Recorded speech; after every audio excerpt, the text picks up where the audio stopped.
Assalamualaikum warahmatullahi wabarakatuh. Perkenalkan, nama saya Cynthia Paramita Tarigan. Saya dari PMM 2. Di sini saya akan membuat video pembelajaran bahasa Indonesia tentang karangan. Baiklah, pertama-tama saya akan menjelaskan tentang pengertian karangan. Karangan adalah karya tulis hasil dari kegiatan seseorang untuk mengungkapkan gagasan dan menyampaikannya melalui bahasa tulis kepada pembaca untuk dipahami. Pengertian karangan adalah sebuah karya tulis yang mengungkapkan pikiran atau gagasan pengarang dalam satu kesatuan yang utuh. Atau lebih singkatnya, karangan adalah rangkaian hasil pikiran atau ungkapan perasaan yang dituangkan dalam bentuk tulisan. Tiap karangan disusun berdasarkan tema tertentu yang sebelumnya telah ditentukan oleh pengarang. Tiap paragraf karangan saling berhubungan dan mengandung gagasan utama serta gagasan penjelas. Kemudian, tema, topik, dan judul karangan. Pengertian tema secara khusus dalam karang mengarang. Dilihat dari sudut pandang sebuah karangan yang sudah selesai, tema adalah suatu amanat utama yang disampaikan penulis melalui karangan. Dari proses penulisan, tema dapat dibatasi sebagai suatu perumusan dari topik yang akan dijadikan landasan pembicaraan dan tujuan yang akan dicapai melalui topik. Kemudian syarat tema yang baik. Syarat-syarat yang perlu diperhatikan untuk menyusun sebuah tema yang baik adalah: yang pertama, kejelasan. Kejelasan merupakan hal yang sangat esensial bagi sebuah tulisan yang baik. Kejelasan dapat dilihat dari gagasan sentralnya, yaitu apakah suatu topik dengan suatu tujuan utama yang akan disampaikan pada pembaca. Kejelasan sebuah tema juga dapat dilihat melalui subordinasi atau perincian-perinciannya. Apakah hubungan antara perincian-perincian dengan tesis itu baik? Yang kedua, kesatuan. Kesatuan dapat dilihat dari adanya suatu gagasan sentral yang menjadi landasan seluruh karangan. Kesatuan dilihat semata-mata dari persoalan bahwa hanya ada satu gagasan sentral dalam setiap karangan atau tema. Yang ketiga, perkembangan. Kejelasan kesatuan dan perkembangan sebenarnya merupakan satu kesatuan, syarat yang tidak bisa lepas dari satu sama lain. Ketidakjelasan akan menimbulkan efek negatif pada kesatuan dan perkembangan. Kesatuan yang kurang baik dapat menimbulkan ketidakjelasan dan perkembangan tema. Perkembangan yang kurang baik dan akan merusak tema dan mengaburkan topik dan tujuannya. Yang keempat, keaslian. Tema yang baik harus mengandung ukuran lain, yaitu keaslian atau originalitas. Kemudian yang terakhir, judul kalimat yang cocok. Sebagai syarat terakhir dari sebuah tema yang baik perlu dikemukakan suatu hal yang langsung mengenai topik pembahasan, yaitu judul. Contoh tema. Contohnya bertema percintaan, perjuangan, kesenjangan sosial. Atau tema yang panjang, contohnya dengan semangat sportivitas kita sukseskan, melalui kepedulian sosial kita gencarkan. Kemudian topik. Topik merupakan ide sentral yang berfungsi mengikat keseluruhan uraian, deskripsi, penjelasan, dan seluruh pembuktian. Seluruh isi karangan harus mencerminkan topik tersebut. Terdapat beberapa kriteria untuk sebuah topik yang dikatakan baik. Di antaranya adalah topik tersebut harus mencakup keseluruhan isi tulisan, yakni mampu menjawab pertanyaan akan masalah apa yang hendak ditulis. Syarat topik yang baik. Yang pertama, topik yang baik bagi penulis. Topik yang baik berbasis pada kompetisi penulisnya sesuai dengan bidang keahliannya, bidang studi yang didalami, pengalaman penulis, pengalaman kerja, praktik di lapangan, penelitian, partisipasi dalam kegiatan ilmiah. Kemudian bidang kerja atau profesi, karakter penulis, temuan yang pernah diteliti, kualifikasi pengalaman, kemampuan memenuhi tuntutan masyarakat pembacanya, kemampuan memenuhi target kebutuhan segmen pembacanya, temuan baru dalam bidang ilmu pengetahuan dan teknologi yang diperlukan pembacanya. Kemudian topik yang baik bagi pembaca. Topik itu dapat mengembangkan basis kompetensi pembacanya sesuai dengan tuntutan pembaca untuk mencapai target informasi yang diharapkan. Upacara pembaca untuk meningkatkan kecerdasan, kompetensi, pengembangan akademik dan profesi.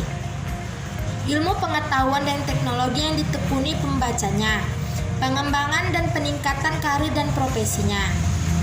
Upaya mempertajam dan memperhalus rasa kemanusiaan.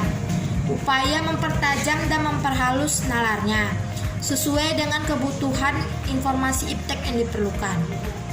Kemudian judul karangan. Judul karangan pada dasarnya adalah perincian atau jabaran dari topik atau judul merupakan nama yang diberikan untuk bahasan atau karangan. Judul berfungsi sebagai slogan promosi untuk menarik minat pembaca dan sebagai gambaran isi karangan. Judul lebih spesifik dan sering menyiratkan permasalahan atau variabel yang akan dibahas. Syarat-syarat judul yang baik itu sebagai berikut. Yang pertama, relevan, ada hubungan dengan isi karangan atau topik. Kedua, provokatif, dapat menimbulkan hasrat ingin tahu pembaca. Yang ketiga, singkat, mudah dipahami dan enteng diingat. Dan yang terakhir, judul sebaiknya dinyatakan dalam bentuk frase. Contoh-contoh tema, topik, dan judul. Contoh tema, apakah sebab-sebab terjadinya banjir dan bagaimanakah cara mengatasi akibat banjir tersebut? Contoh topik, banjir di Bandung Selatan. Contoh judul, penanggulangan akibat banjir di Bandung Selatan. Kemudian, syarat-syarat kerangka karangan yang baik. Dalam Boris Karloff, bahwa terlepas dari besar kecilnya kerangka karangan yang dibuat, tiap kerangka karangan yang baik harus memenuhi syarat-syarat sebagai berikut. Yang pertama, tesis atau pengungkapan maksud harus jelas. Yang kedua, tiap unit dalam kerangka karangan hanya mengandung satu gagasan. Yang ketiga, pokok-pokok dalam kerangka karangan harus disusun secara logis. Kemudian harus menggunakan pasangan simbol yang konsisten. Pola susunan kerangka karangan. Masih menurut Karloff, bahwa untuk memperoleh suatu susunan kerangka karangan yang teratur, biasanya dipergunakan beberapa cara atau tipe. Antara lain, yang pertama, pola alamiah. Pola alamiah adalah suatu urutan unit-unit kerangka karangan sesuai dengan keadaan yang nyata dialami. Susunan alamiah dapat dibagi menjadi 3 bagian, yaitu yang pertama, urutan waktu kronologis. Yang kedua, urutan ruang atau spesial. Yang ketiga, topik yang ada. Kemudian pola logis. Macam-macam urutan pola logis adalah: yang pertama, urutan klimaks dan anti klimaks. Yang kedua, urutan kasual mencakup 2 pola, yaitu urutan dari sebab ke akibat dan urutan dari akibat ke sebab. Kemudian yang ketiga, urutan pemecah masalah. Keempat, urutan umum khusus terdiri dari 2 corak, yaitu dari umum ke khusus dan dari khusus ke umum. Kemudian yang kelima, urutan familiaritas. Kemudian yang terakhir, urutan akseptabilitas. Kemudian saya akan menjelaskan tentang jenis-jenis karangan. Jenis-jenis karangan berdasarkan sifatnya. Berdasarkan sifat karangannya, karangan dibedakan menjadi 2 jenis, yaitu karangan fiksi dan karangan non-fiksi. Karangan fiksi adalah karangan yang ditulis berdasarkan sisi imajinatif pengarang. Sedangkan karangan non-fiksi adalah karangan yang ditulis berdasarkan fakta atau kejadian yang benar-benar terjadi. Kemudian jenis karangan berdasarkan bentuk dan tujuannya. Berdasarkan bentuk dan tujuannya, karangan dibedakan menjadi 5, yaitu karangan deskripsi, karangan narasi, karangan eksposisi, dan karangan argumentasi, dan karangan persuasif. Karangan deskripsi adalah yang pertama, karangan deskripsi. Karangan deskripsi adalah jenis karangan yang menggambarkan sesuatu sehingga pembaca seolah-olah bisa melihat atau merasakan objek tersebut.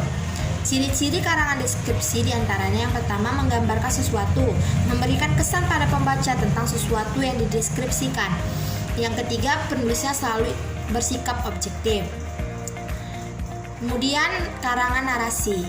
Karangan narasi adalah jenis karangan yang menceritakan kejadian atau peristiwa sehingga pembaca seolah-olah mengalami peristiwa tersebut. Ciri-cirinya itu yang pertama, adanya pelaku pada peristiwa atau kejadian tersebut. Yang kedua, disajikan dengan urutan waktu dari awal hingga akhir. Yang ketiga, berisi rangkaian kejadian. Kemudian karangan eksposisi.